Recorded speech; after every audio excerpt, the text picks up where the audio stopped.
this all again, ladies and gentlemen. Here we are, NXT TakeOver 36. For some reason, they couldn't come up with a clever name for this, but here we are. Sounds like it's the end of an era for NXT. Yeah, right off the bat, I have some complaints. Number one, why was this not in an arena in Las Vegas? SummerSlam was in Las Vegas. It was a big weekend for wrestling, but no, they decided to stick with the CWC with this one. And I will say, I think a large crowd could have benefited from this show because there were some really good matches on this show. There were. CWC is fine. It was good for all these takeovers when we couldn't go to arenas, but TakeOver Brooklyn 6, Survivor Series is going to be in Brooklyn. Please make it happen. Let's make it happen for sure. But I mean, for right now, for what it is, TakeOver 36, I definitely think was a good show. A lot of good wrestling to talk about. If you guys are new to this channel, as always, here's that reminder to smash that subscribe button as hard as you possibly can, as well as that thumbs up button. It really helps get the content out there. We are on the road to 1,000 subscribers and counting, hopefully by the end of the year. But yeah, let's see what happens with this TakeOver show. There was a kickoff show match, oddly enough. Trey Baxter going one-on-one with Ridge Holland, who I had no clue was British until he was billed from England. But, I mean, he had to be British for sure. As soon as I heard him talk, I'm like, yeah, for sure, he's British. And then he walks out with Pete Dunne in his corner just to drive the point home that he's British. And, you know, they're both... Well, nasty. Let's remind the crowd, let's remind the audience if they don't remember what Ridge Holland was all about. Remember, Ridge Holland debuted last year by attacking Adam Cole at the end of was it TakeOver in Your House or was it TakeOver? It was Halloween TakeOver. Havoc? I want to say it was TakeOver 31 actually. Yes, TakeOver 31 after Adam Cole won his match. I forgot who he wrestled, but Ridge Holland came out with the attack. What happened was it was actually at the very end of the show when Kyle O'Reilly lost to Finn Balor, and they had the Undisputed Era out there. Right. And that's right. Ridge Holland beat the crap out of him. But Holland would then go on to get injured when he was brawling with Oney Lorcan and Pete Dunne, so they had to put a halt on that. But now Holland's back. It looks like they're feuding with Tommaso Ciampa and Timothy Thatcher right now. Yep. I just had a very, very, very cool idea. When Danny Burch comes back, who's to say Dunn, Lorcan, Holland, and Burch don't form British strong style 2.0? I like to see that. How cool would that be? That'd be pretty cool. How fucking cool would that be? Yeah, they could actually form that United Kingdom faction from WWE 12 for those of you old school gamers. You remember that? When Sheamus had that road to WrestleMania, they established like a big British stable. So, I mean, they could do something like that, but, I mean, I'm all for it. Trey Baxter, I mean, he's a very athletic high flyer, but there was no doubt who was winning this, in all honesty, just based on who they're pushing. And Tomas basically described this perfectly. It was basically just a squash match. Ridge Holland hits his finisher. Let me ask you, though, Holland, green or not? I mean... He's not like Nick Aldis 2009 green, if that's what you're wondering. Like, I mean, he's definitely, there's going to be a lot of growth from him, but I definitely see a lot of potential in, in his presence there. But, I mean... Yeah, it's just that I saw Holland in NXT UK a couple of years ago, and then he was on there for, I want to say, a month before NXT UK had to shut down. And then right when they come back, boom, he's on regular NXT. So I'm just like, you didn't give Holland really enough time to develop down in UK before bringing him to the States. No. So, that might come back to hurt WWE. And like you said, it's an end of an era. There's a lot of rumors going on right now. WWE has the evil con in their company. AEW's got Tony, WWE's got Nick. This guy is already rubbing a lot of people the wrong way, and he's rubbing me the wrong way because apparently he wants to revamp NXT. What does that mean? After this review, I'm going to take a look at NXT. Apparently, it's going to have a new look. Apparently, they're going to change up the logo. Apparently, according to Nick and Vince, they no longer want small guys. They no longer want old guys. And apparently, they no longer want people who are established in the independent circuit. That's move. What NXT was fucking built on. Bad move. Where else do you think Robert Roode and King Nakamura and Samoa Joe and I hate to mention this guy, but Austin Aries and, Yeah. all of these other great stars that, WWE had some great homegrown talent. Kevin Owens. And Bayley and Charlotte Flair and Becky Lynch. But, it was the cool thing to watch a takeover and see Andrade in the audience, to see Drew McIntyre in the audience, who remade his name on the independent circuit. Yep. You can have your homegrown talent, but you're a fool for saying you no longer want to go out and get these guys who are making their names out in the indies. Yeah. That is a foolish and just straight up ignorant kind of mindset to have. So we already saw kind of the reckoning of Nick Khan this past month with all of these releases, and we're kind of seeing NXT go in a new direction. And I'm not going to lie, this is a very bittersweet show for me, because as much as I like the current NXT roster, I don't want to see that. No, I don't want to see it either, and Vic Joseph even pointed out on commentary, this is the end of an era for NXT. And I'm like, I don't know if he was just alluding to the Undisputed finale, which we'll get to, but I mean, I don't know if that was just like a work shoot or not, but, pretty basic kickoff match. I mean, I can't go higher than a 2 on it, but, Ridge Holland basically does call out Timothy Thatcher after the bell. He does get on the mic and he gets on the horn and he's like, Timothy Thatcher, I'm coming for you, or something like that. I don't remember all what he said. Well, let's just say we're going to get Holland versus Thatcher, and we're going to get Holland versus Ciampa, and I'm looking forward to both of those matches. Yeah, no, those are going to be absolute freaking bloodbaths. They're going to beat the crap out of each other. At least we still have Gargano and Ciampa. Mm-hmm. Yes. At least we still have Gargano and Ciampa. That's very true. Anywho, let's talk about something happy. Let's talk about the match that's going to kick off the show for the $1 Million Championship Part 3. It's LA Knight defending against Cameron Grimes. The stipulation this time around, if Grimes loses for the 3rd time in a row, Ted DiBiase must become LA Knight's butler. Yep, that's very true. Ted DiBiase does accompany Cameron Grimes to the ring. I mean, you want to talk about someone at least NXT still has. Cameron Grimes. This dude is such an endearing babyface. I never thought I would say that, but DiBiase. The crowd was hot for this show, and they were hot for Grimes coming out. Mm-hmm. Very symbolic. DiBiase brings out the $1 million trash can, and no matter the outcome of this match, Grimes no longer has to be Knight's butler, so Grimes comes out in the butler attire. He rips it off. He throws in the trash can to reveal his sweet, sweet, sweet ring gear. Yep, it was basically just tribute gear for Ted DiBiase, like he wore back in the heydays in the late 80s when he was the biggest bastard on television. But here Cameron Grimes is as a babyface with him and his Wrestle Flow theme song, which is awesome. This was, I mean, I don't know about you, but I feel like we've been talking about this for a little bit, but I don't know. This feud feels like it kept getting repetitive for me, like with Cameron Grimes being the butler. I feel like every time they were going somewhere, like I love the character development, not just for Cameron Grimes, but for LA Knight as well. Because for a lot of us who did know him on the independent circuit, in Impact Wrestling, in NWA, he's always had his established character. But I like how Knight has established himself in NXT. And same goes for Grimes. Grimes used to be this slimy redneck heel, kind of generic, but he's kind of just with this $1 million gimmick has evolved as a babyface. And we've really seen Grimes grow as a character these past few months. Endearing. The feud just seems like, it's run its course. We had the ladder match. We had the Great American Bash match. There was really no point in Grimes to lose this time around. This was the blow off for sure. But I still enjoyed this match. This was a really fun opener. It really was, yeah. And Grimes with some stiff shots, which draws some DiBiase laughter on the outside, which is always nice to hear. DiBiase even assists Grimes with an Irish whip, launching him into Knight. And then I think it was Wade Barrett who was like, how is that not a disqualification there? Like... Wade Barrett got the same mindset there. Yeah, it's a good question for sure. But there were some really sick landings right there. LA, of course, has the heat.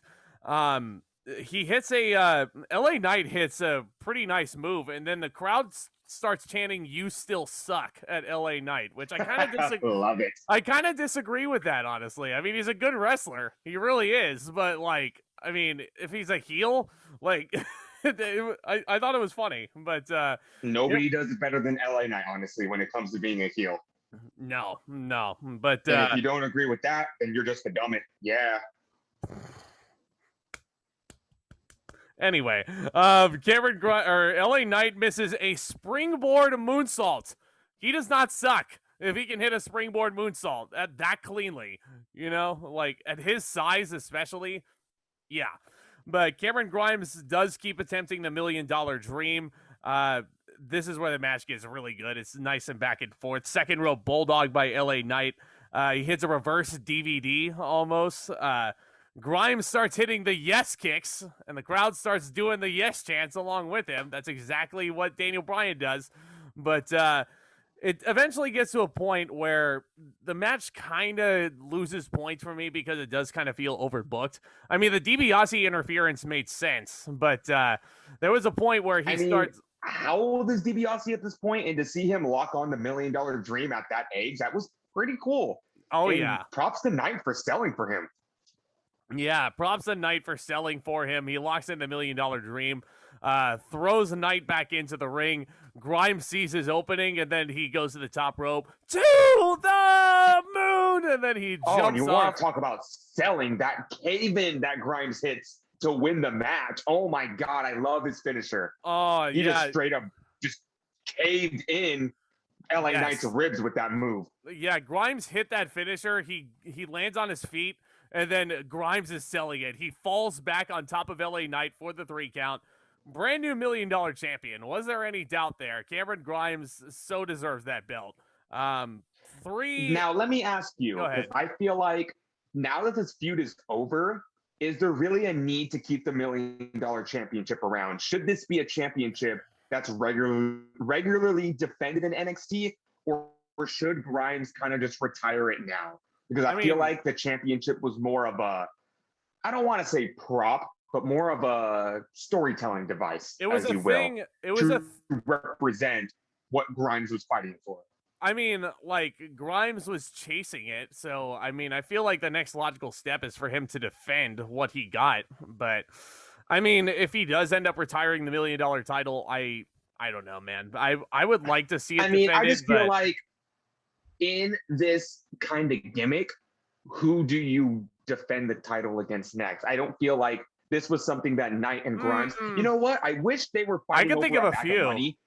Like, do you remember when Edge and Christian fought the Hardy Boys for like $5,000? Yes, I do. I kind of wish they would have done something like that, just so Grimes can say, "I'm even more rich than I was before." Yeah, but he could, retain his pride.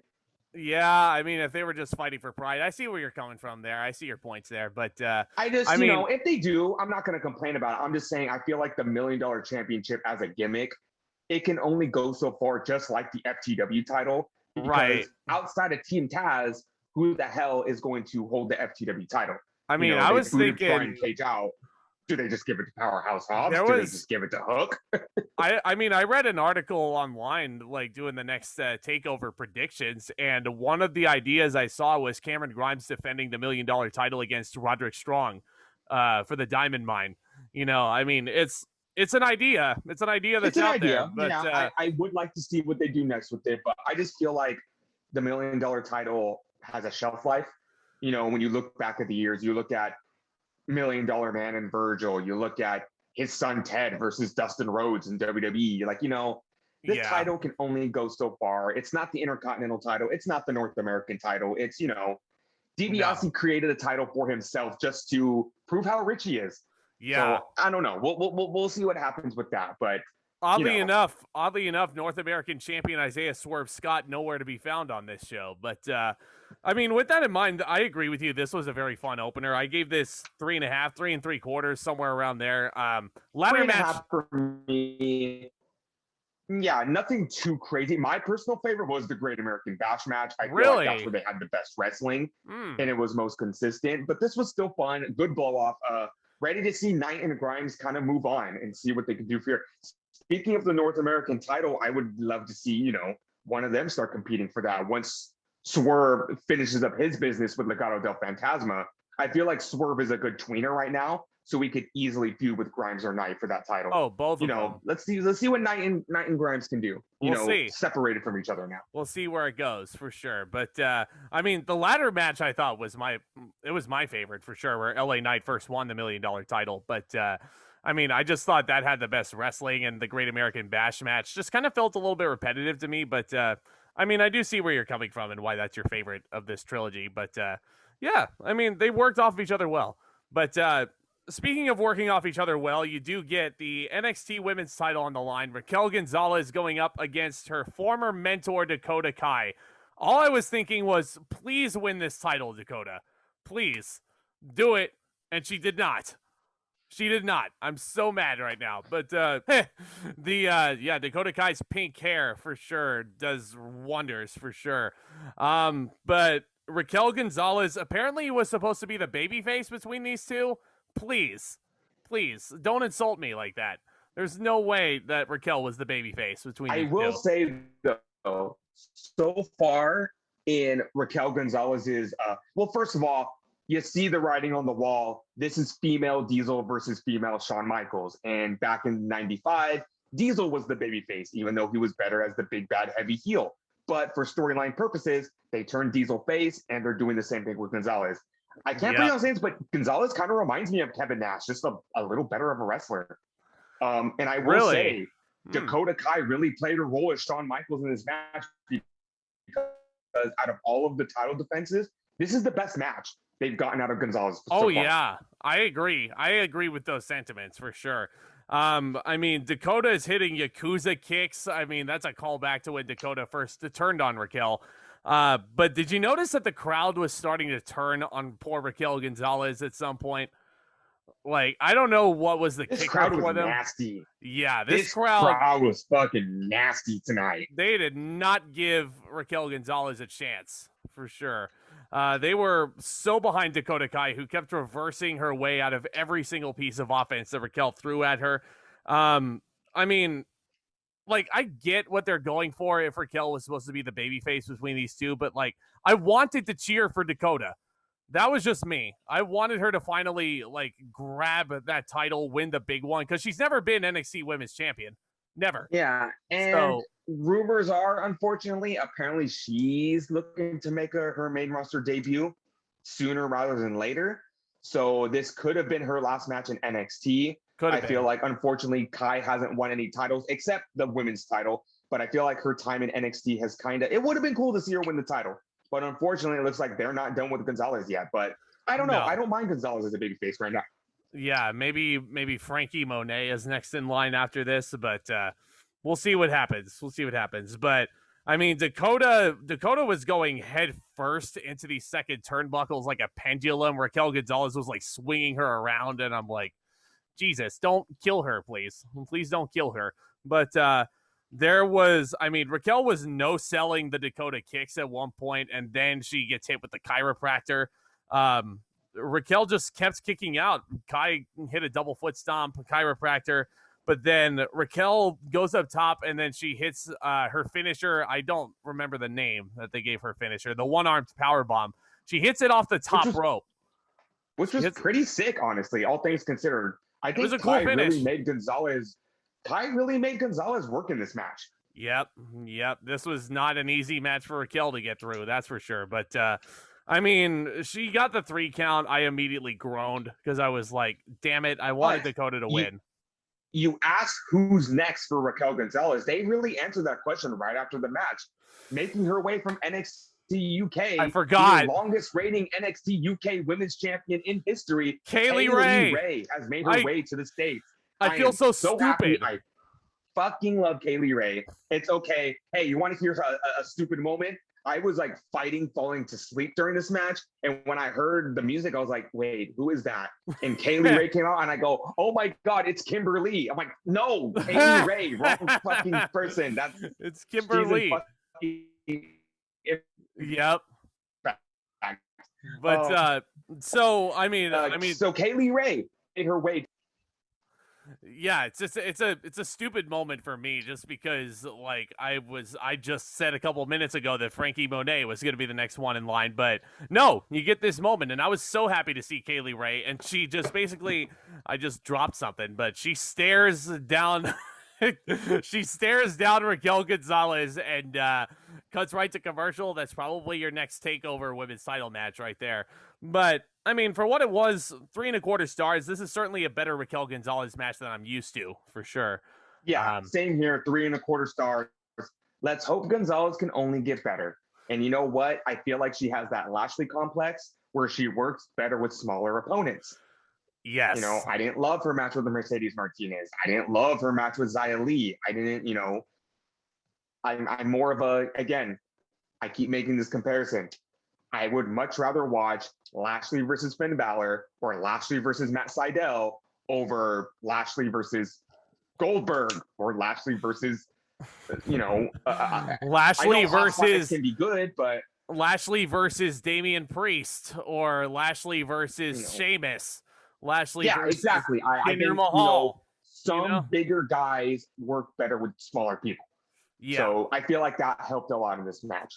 And you know what? The fact that you bring that up and the fact that we were just talking about NXT UK, here we fucking go, guys. This is a perfect segue here. The NXT United Kingdom title is on the line. Walter is defending against Ilja Dragunov in a rematch of the century. Let's go. This was awesome. Now, let me say this right now. Phenomenal. They had their first match was in October of 2020 in NXT UK, and that was match of the fucking year. Yes, I said it. Fucking fight me.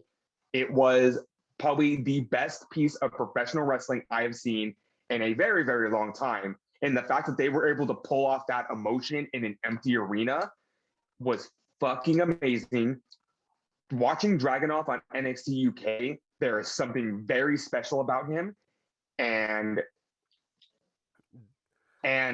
he's just, you know, and him and Walter just work together so fucking well. And watching that match, it was just so physically exhausting seeing how many times, and you're just, you know, kick out after kick out after kick out, and Walter could not put this guy down. And you're thinking they have to give Dragunov the title, but Walter ended up retaining. And I was so upset because I feel like Dragunov is the perfect guy to beat Walter. Fast forward 10 months later, and we are getting the rematch, and we're getting it in front of an audience this time. Yep. You know, I was ready. My body was ready for this match. Same. And you know what? God damn me, they did it again. This match was absolutely incredible. First of all, I mean, exactly to your point, Ilja Dragunov, he is just such a perfect babyface. He honestly reminds me a lot of Daniel Bryan in a lot of ways. I mean, just with a, you know, he's from Moscow, so he's got to have that intimidating entrance music along with it. But I mean, just watching him work in the ring is just like, it's white meat babyface. And him and Walter, like, I feel like are destined to orbit each other's greatness throughout the rest of their careers. Because they're just literally perfect opponents for each other. Nobody gives a beating like Walter does, obviously, but nobody can take a beating like Ilja Dragunov. And they were building up to the first Walter chop. Because, like, you know, if you've wrestled Walter before, you would know this. You know how much his chops fucking hurt.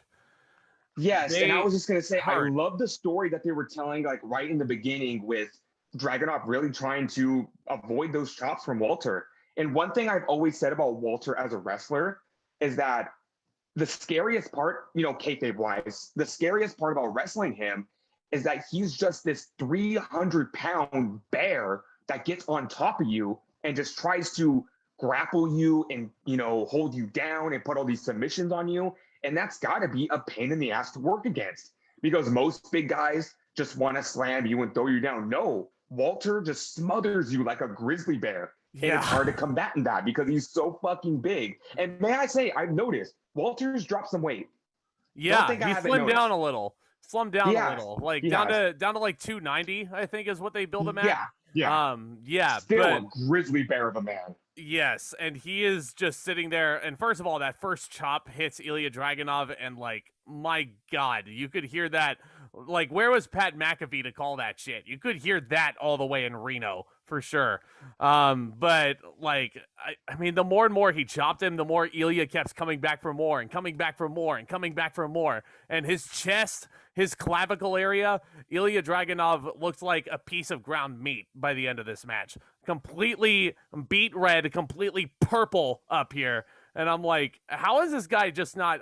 I just hope he doesn't fucking die wrestling Walter. Dragunov was selling this match like his life depended on it. And he really looked like he was through a war. He got a gash above his eye. Again, the chest just looked red and nasty. And these two were just absolutely at each other this entire match. Well, this match earned the dubious right. What were we gonna say? Oh, I thought Ilja had the I thought he had the gash from earlier with Roderick Strong. Like that match he had, the one where he had to get stitches. That's right. Yes. But honestly, I feel like if like the stitches were cut open and Ilja was bleeding all over the place, this would have been like a 6-star match instead of a 5-star match, which is I gave it. But this match got the dubious honor of getting the fight forever chant, and I agreed. I wanted these two to fight forever. Yes, I wanted Ilja to keep arm dragging Walter forever. Who can do that? Ilja Dragunov is like 200 pounds soaking wet, and he's arm dragging the big grizzly bear all over the place. Again, and no one has really Russian taken hero. Walter to the limit like Dragunov has. And I have to give a shout out just because it wasn't the finish, but I love Dragunov's finisher, the Torpedo Moscow. Oh, talk about, I'm sorry, eat your heart out, Cesaro. And Cesaro did face Dragunov at NXT UK TakeOver Blackpool. Talk about nobody throws a better running European uppercut than Ilja Dragunov. That Torpedo Moscow is fucking amazing. Torpedo Moscow is great. Walter gives him an apron powerbomb on the outside, which made me want Walter versus Kevin Owens one-on-one. And just thinking about that is just sending shivers up my spine. Just thinking about how much that would hurt. But Walter hits him with a German suplex, and Ilja gives the greatest German suplex sell I think I've ever seen. Like, he goes up, like, he flips up to his feet, and then he's, like, all woozy, and then he finally falls over like a fucking Mack truck ran him over. Yeah, and let me tell you something. What's scarier than fighting a grizzly bear? Fighting a grizzly bear that can jump off the top rope, because then Walter goes for a top rope splash, which, remember, that's how we beat Pete Dunne for the NXT UK title 700 years ago, because that's how long Walter's been the NXT UK champion. 870 days is what the announcer said, and I was like, Jesus fucking Christ. Like, a lot can happen in an 870 days. But there were both these guys' chants from the crowd, which I agreed with. The crowd really does not want this match to end, but it gets to the point where, I mean, Ilja gets a sleeper hold on him, and he's trying to put Walter down. Like, Walter is in this sleeper for a good solid 2 minutes at least. And it gets to a point where Ilja is just beating the crap out of him, just chopping him in the back of the head. Then he lifts him up for the choke, and wouldn't you know it, Walter taps out. Clean as a whistle. Immediately taps out. And that was the biggest shocker of the match for me. I feel like I blinked and the match was over, because I was building myself up for Dragunov to hit the Torpedo Moscow and get the pin. But I turned away for 1 second, and then I heard the bell ring. I'm like, what the fuck? Ilja. So to be honest, I didn't get to mark out as I wanted to for this match because of that quick finish, but this was the right call. If anyone was going to end Walter's reign, it 100% needed to be Dragunov.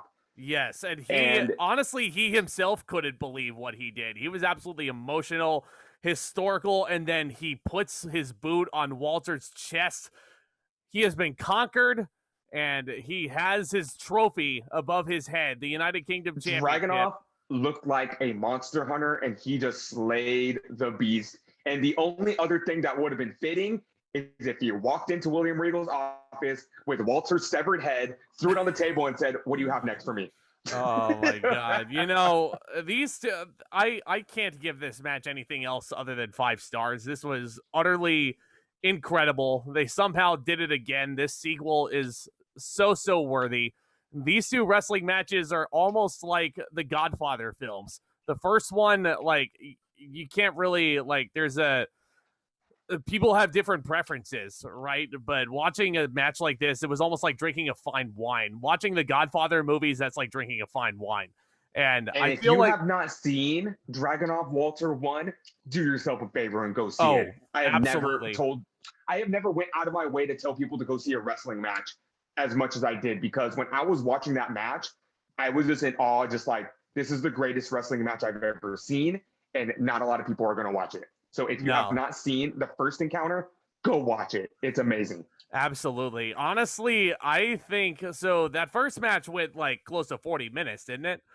It did. Sheesh. And those 40 minutes always fly by anytime you turn that match on. But I honestly, I think I prefer this one, mainly because of the added. Oh yeah, it's honestly, it's a matter of preference. I can't decide still, because this one had Dragunov winning the title, and then the last match just had the pure emotion that I've never seen. I'll tell you why I prefer this match: the added element of the crowd.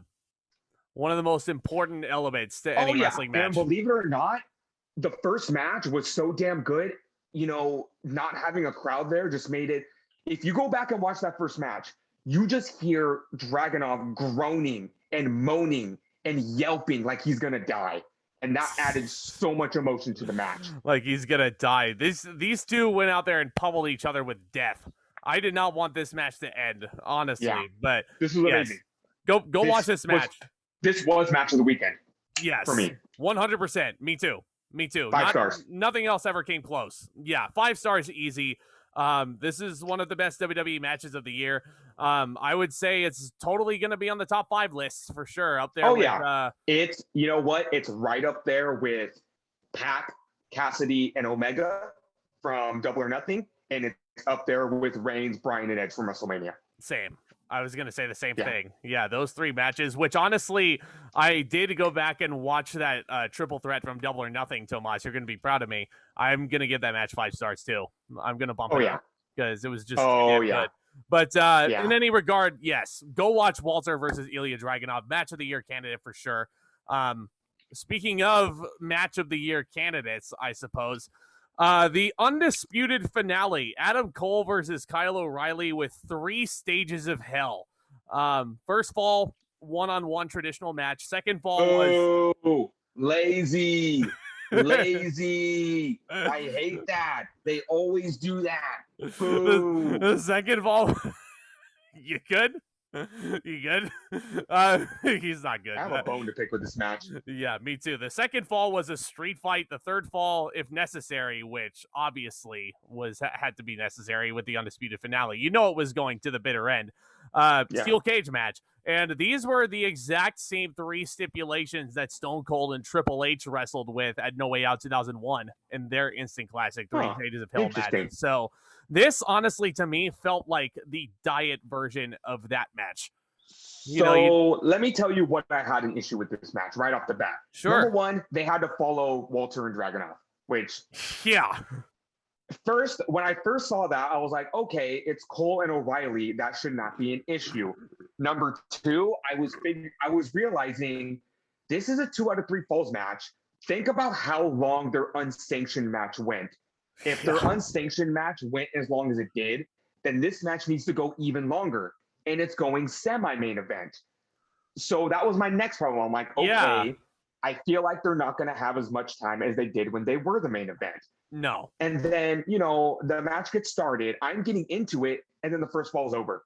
O'Reilly gets a quick pin. The first fall? I'm already annoyed, considering how big this feud is, how big this rivalry is. It's the Undisputed finale. Yes. And within the first 5 minutes of the match, we already know we're going to a third fall.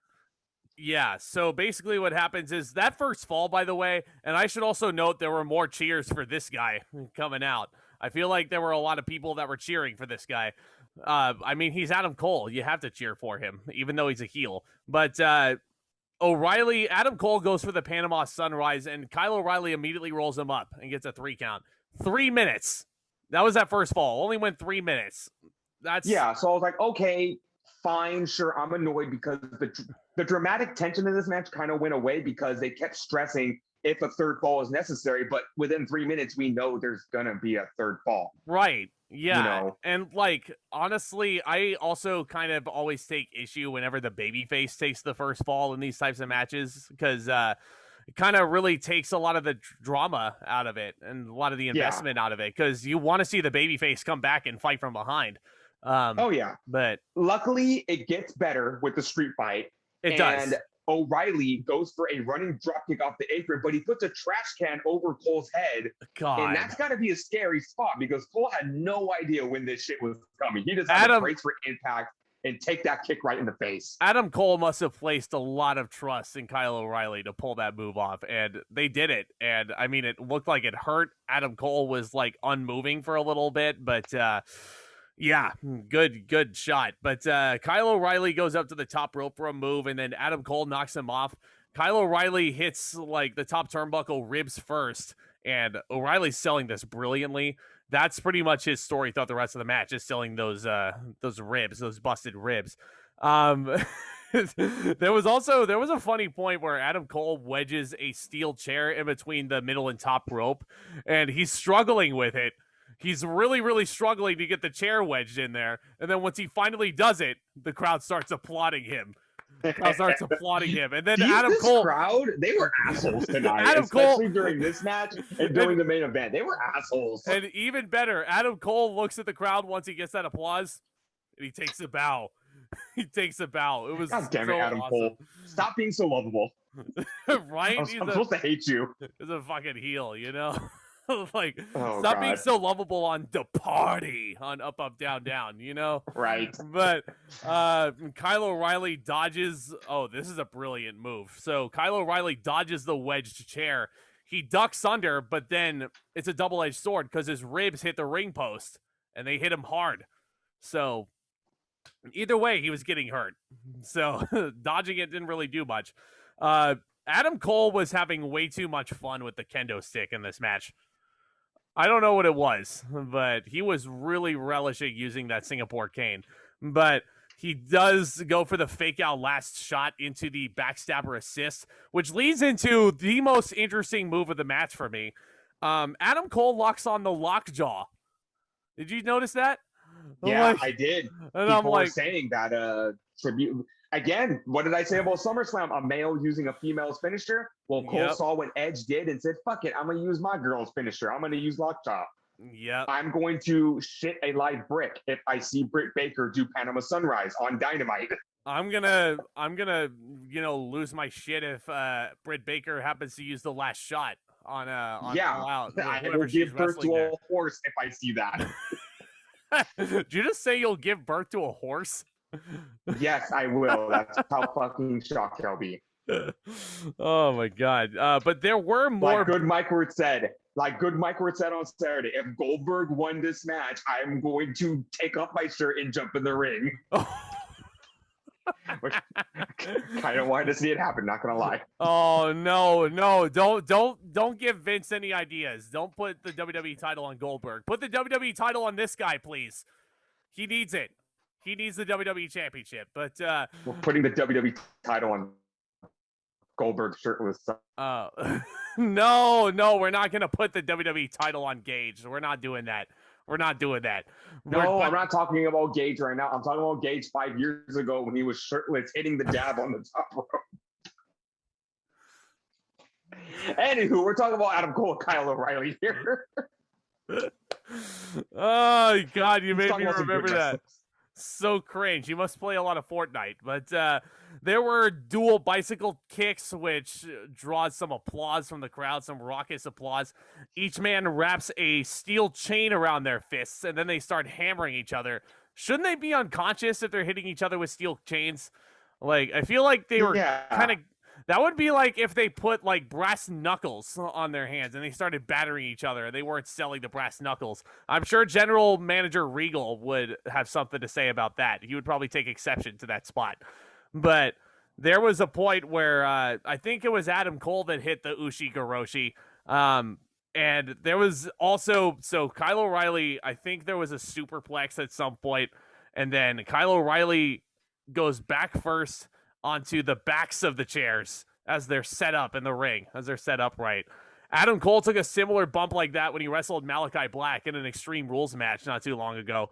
But Yeah. Jesus Ouch. Christ, yeah, never, no one ever take that bump. It's not safe. But Kyle O'Reilly ends up getting pinned with the last shot. We're even at 1-1, and here comes the cage. Doo. Of course, there's a cage.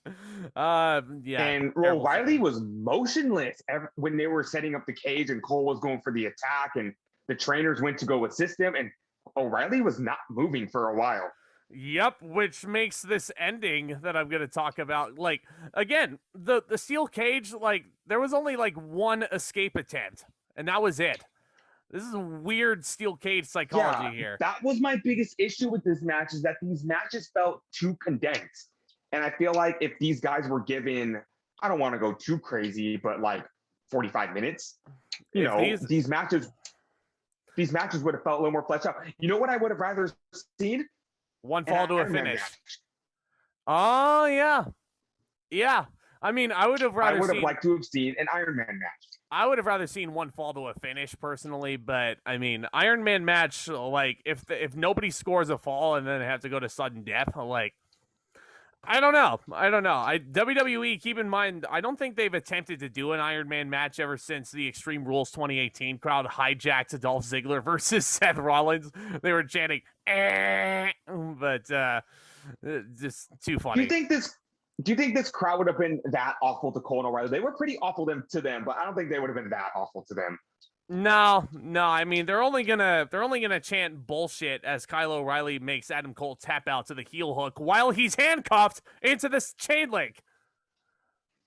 Yeah. What? Okay. So I understand being disappointed in this match because I was, going to give it a 4-star rating. But I'm gonna knock it down. I'm gonna notch it down to 3 3/4 just because it just felt disappointing. We had a 3-minute first fall, we had a decent second fall, and then again, this steel cage match ended before it even got off the ground. And people were kind of questioning the booking decisions. O'Reilly being able to win the match while handcuffed was a little silly. I'm not saying the crowd is turning on Kyle O'Reilly, but let's just say his booking ever since he's split off from the Undisputed Era has been a little questionable. Yeah, splitting off the Undisputed Era, I mean, it was a cool moment when Adam Cole super kicks Kyle O'Reilly at Vengeance Day and all that, but I mean, for this Undisputed finale, I'm not saying splitting up UE was the right decision. I just feel like the booking of O'Reilly ever since has been questionable. It's been a bit wishy-washy. Because Kyle O'Reilly has always lost. Yeah, it has been. I like Cool Kyle, but Cool Kyle needs to win more matches. Yes, he does. I'll still say this match is a 4 for me. I think the unsanctioned match was easily their best of their whole series. I mean, I liked their match at the Great American Bash just fine, but wasn't a 5-star clinic like the unsanctioned match was. But this is for sure, without question, if Stand and Deliver wasn't Adam Cole's swan song in NXT, this one for sure was. And wherever Adam Cole is going next, he is getting paid. But the thing is, I know Britt Baker's on All Elite and all that, but I just don't want Adam Cole getting lost in the shuffle because he should be a world champ. Like, he should be a world champion wherever he goes. And with CM Punk and presumably Bryan Danielson and Bray Wyatt both heading over to AEW along with Punk. So you mean to tell me if he stays in WWE, he's not going to get lost in the shuffle? Yeah, he's not going to end up like Nakamura and Rude. I mean, if his meeting with the lunatic was anything to go off of. Unfortunately, Malachi Black, yeah. Here's the thing now. I don't expect him to show up tomorrow night on Dynamite, but he could show up on SmackDown, and he could show up the next week on Dynamite. He could show up at All Out. It's going to be fun to speculate. I respect whatever decision Cole makes, but if Cole does decide to stay with WWE, he better have put in his contract, don't fuck with me. You will use me and I will be a main event player on Raw or SmackDown. Adam You will Cole not fuck with me. I will not lose my first match to Jeff Hardy in 2 minutes. I will not feud for the Intercontinental title and have it go nowhere. You will not leave me off TV for 6 weeks. You're gonna fucking use me right. Yeah. Adam Cole needs to be like, honestly, if they use him right on WWE's main roster, he could be an early pick to win the Money in the Bank briefcase next year. I'm honestly like, that would be a perfect tool to help propel Adam Cole to the main event. But but they got to use him right. They got to use him right. That's my only stipulation. That's my only what's the word I'm looking for? Condition for Cole staying with WWE. Yeah. They better 100%. Fucking use him right. Don't jerk him around. Don't bullshit him. Use him right. Because it's not that hard. He can go right back over to his significant other. He can go back to his best friends, the Young Bucks, and they will use him. They will figure out a way. Yeah. But because remember, nowadays, when you jump ship to AEW, you're just not jumping ship to AEW. You're jumping ship to Impact. You're jumping ship to New Japan. You're jumping ship to Ring of Honor. All of these wrestling companies have a working relationship now. So if you jump over to that company, you're jumping over to all the companies. Dare I say it's an alliance? There you go. But it is.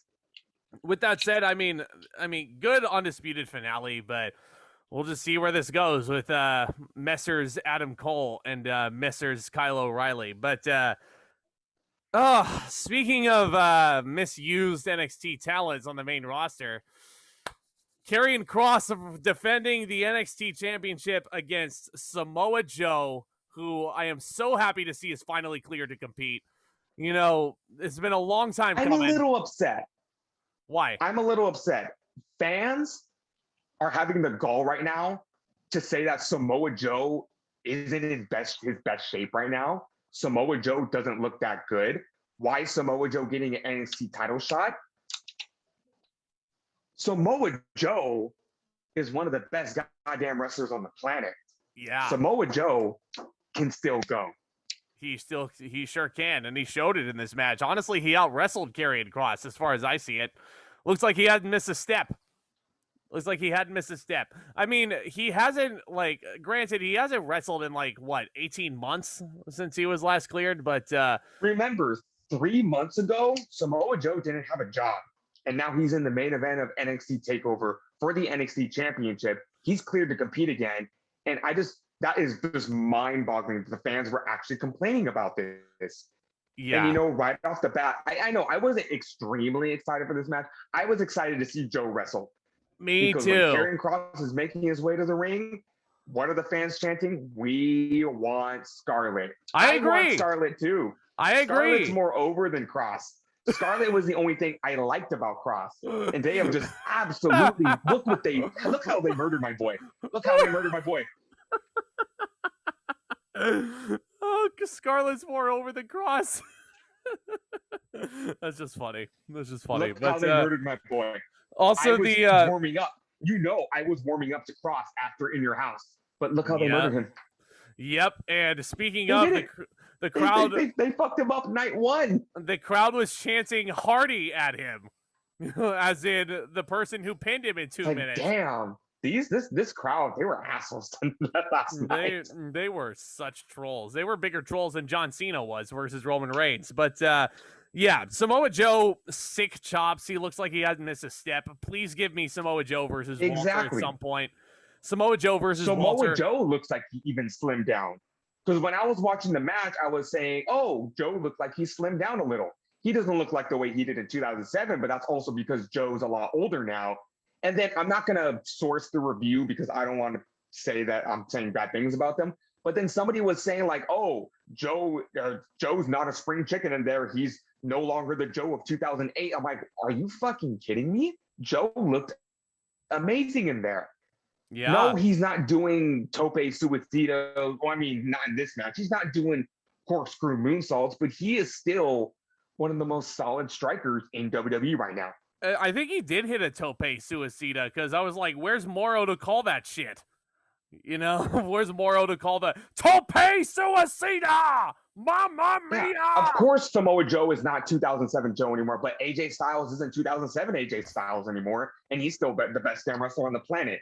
So I don't think that's a fair criticism at all, saying that Joe's not 07 Joe anymore, because of course he's not. He's older, but he still looks good, and he's still performing damn well in that ring. He really is, and he was pulling out a lot of really nifty submission holds. They don't call him the Samoan submission machine for nothing, after all. He locks in the STF. Karrion Kross eventually gets the heat, and then Joe comes back with a flurry, locks in the Coquina clutch, which has put a lot of people down. Does not put down Karrion Kross, who locks in the cross jacket. Joe escapes.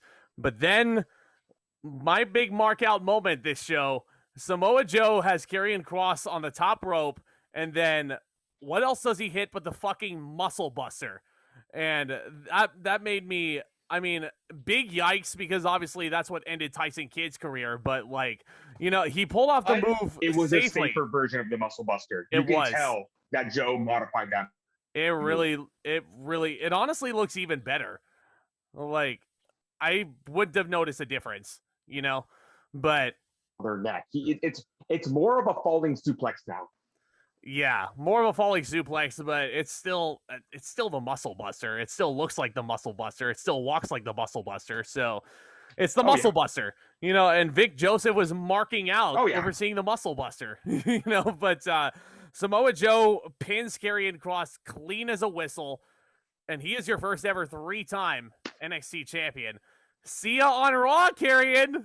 See you on Raw. I was so happy. Yeah, have fun jobbing every other week. I was happy.